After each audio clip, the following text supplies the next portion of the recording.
वक्त इतना था कि कोई कमजोर हमारे शहर का सुल्तान ना बने, इसलिए हम लोग सियासत में उतरे। अजीज साथियों, आपने बारहा टीवी पर देखा है कि आपके सामने एक बात रखूं कि जो खवानीन होते हैं, हिंदुस्तान के जो खवानीन होते हैं, वो होटलों में बैठकर, चौराहों पे बैठकर या हमारे चबूतरों पे बैठकर नहीं बनते।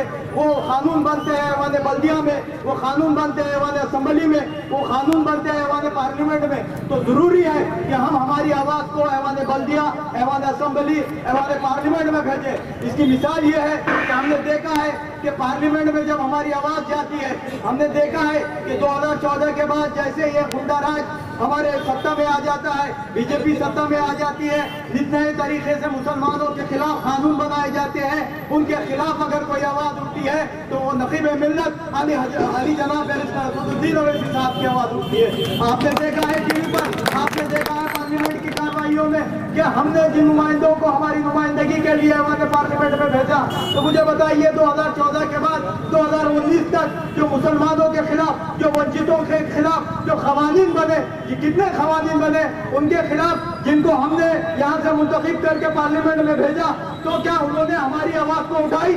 नहीं उठाई। आज मेरा सवाल कांग्रेस से नहीं है, आज मेरा सवाल दूसरी जमातों से नहीं है, आज मेरा सवाल आप लोगों से है। मैं आपसे पूछना चाहता हूँ कि वो जमात का नुमाइंदा जो आपकी आवाज को ऐवान पार्लियामेंट में नहीं उठाता, वो नुमाइंदा जो आपके हक में, आपके लिए आवाज नहीं उठाता, तो फिर क्या जरूरत है ऐसे नुमाइंदे को आप वोट करके पार्लियामेंट में भेजते हैं?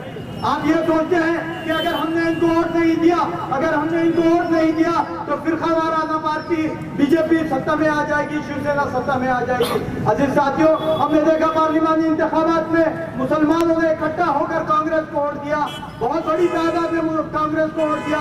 कोई उनको चाह कर नहीं दिया, कोई उनको पसंद करके नहीं दिया, मजबूरी में दिया।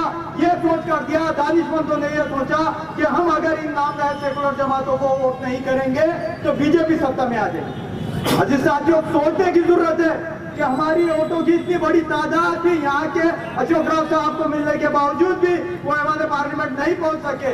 इसलिए नहीं पहुंच सके कि उनको मुसलमानों के तो वोट मिल गए, उनको मुसलमानों को डराने की पॉलिसी तो उनकी कामयाब हो गई, लेकिन जो नॉन मुस्लिम भाई है उन्होंने ये सोच लिया कि अगर हमको, हमारी कौम को इस हिंदुस्तान में बावखार रहना है तो हमारी जो हिंदुत्ववादी सोचों की पार्टियां हैं उनको आगे बढ़ाना है। ये सोचकर उन्होंने बीजेपी को वोट दिया।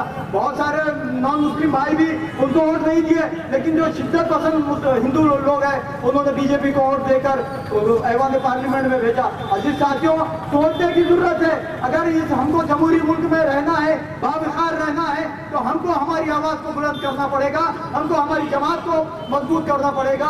आपने देखा बारहा कि अलहाज बैरिस्टर असदुद्दीन ओवैसी, क्या जरूरत है उनको? वो रहते हैं हैदराबाद में और काम करते हैं कश्मीर के मुसलमानों के लिए। वो रहते तो हैदराबाद में है, वो हक की आवाज उठाते हैं महाराष्ट्र के मुसलमानों के लिए। वो रहते तो हैदराबाद में है, लेकिन वो आवाज उठाते हैं और आंध्र के मुसलमानों की।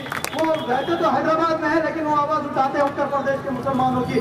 अजीज साथियों, वो मुंतखब हुए हैदराबाद से, तो उनको चाहिए था कि वो हैदराबाद तक ही महदूद रहे, लेकिन एक मिली दर्द वो आदमी को बेचैन कर देता है। वो मिली दर्द, आप लोगों की मोहब्बत उनको एक जगह बैठने नहीं देती, तो वो आज आपकी मोहब्बत में दीवानवार पूरे हिंदुस्तान से घूम रहे हैं। क्या आज वक्त की जरूरत नहीं है कि हम लोग अलहाज बैरिस्टर असदुद्दीन ओवैसी साहब के हाथ मजबूत करें? एक अच्छा मौका है मुसलमानों। मैं आपको कह रहा हूँ, बड़े हक से कह रहा हूँ कि आज फेरोज खान लाला साहब जैसी एक शख्सियत हमारे दरमियान में है। शुमाल से फेरोज खान लाला है और जुनूब से साबिर चौक से। हमको इन लोगों को ऐवान असेंबली भेजकर, हमको इन लोगों को ऐवान असेंबली भेजकर वो ख्वाब को पूरा करना है जो अलहाज बैरिस्टर असदुद्दीन ओवैसी साहब ने नादिर को देखकर के लिए देखा है। अजीज साथियों, मेरी आपसे अपील है कि 21 तारीख को बड़ी तादाद के साथ, मुझे मालूम है आप लोग तो मजलिस को वोट करेंगे ही करेंगे, लेकिन अपने रिश्तेदारों को फोन करके, अपने महलों में घरों घर जाकर सबको बताइए, मजलिस की जरूरत बताइए, मजलिस की अहमियत समझाइए।